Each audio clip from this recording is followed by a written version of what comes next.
Fitana tompo daholo e. Nandresy 10 minitra zany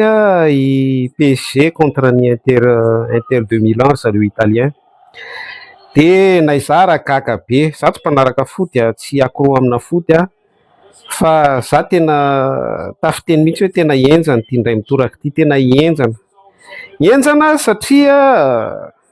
raha atao zany ny analyse tsotsotra de hoe ahoana ary ny fomba nandresen'le Inter de Milan amin'ny ekipan'ny Barça, nefa zany ekipan'ny Barça zany matanjaka be zany, costaud, hitanao ny meilleur joueur du monde ny stratégique sy ny remontada sy ny to zany amin'ny resaka foot, sady ny fitantaran'ny olona ihany koa zany namana hoe tena niady be mihitsy le demi-finale, nisy endry dalao be mihitsy, kanefa ity finale ity ohatriny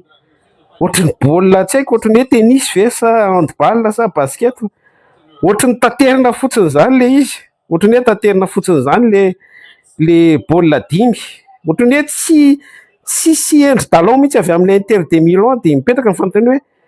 ahoana ary ny fomba nandresen'le Inter de Milan le ekipa Barça zany, fa ohatriny nohan'le PSG fotsiny kosa aloha le Inter de Milan, ka le izy tsotra be fotsiny le izy hoe matoa 5-0 ohatriny score efa za aloha de efa nahita hoe Qatar zany moa inona ny tsy voavidin'ny Qatar, inona ny tsy zay tiany zareo atao hoe ty ekipe ty tiany atao mandresy de maresy, ty ekipe ty tiany atao resy demi-finale de resy, mitaky izy hoe ataovany zao score de vitan'izany, inona ny zavatra tsy vitan'ny vola mamona Dieu de mamona avy amin'ny vola no 3 points de suspension sa mameno an'izay daholo isika, ka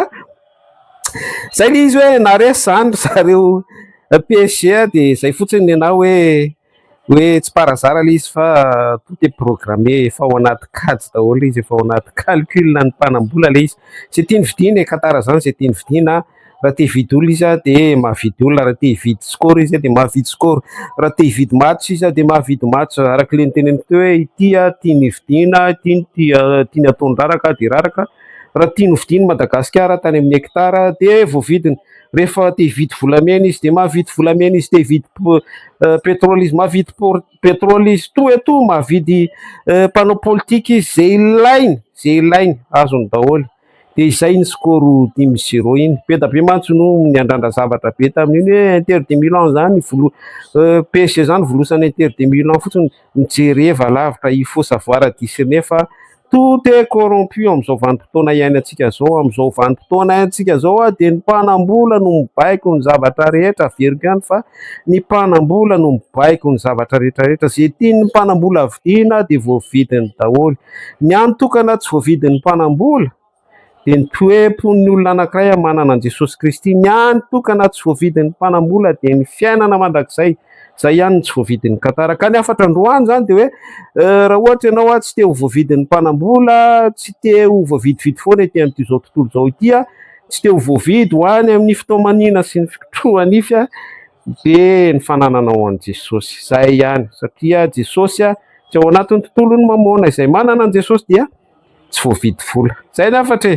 vita iny baolina iny de azadiny mivavaka alohan'ny atory tahiny Jesosy daholo, mirary soa.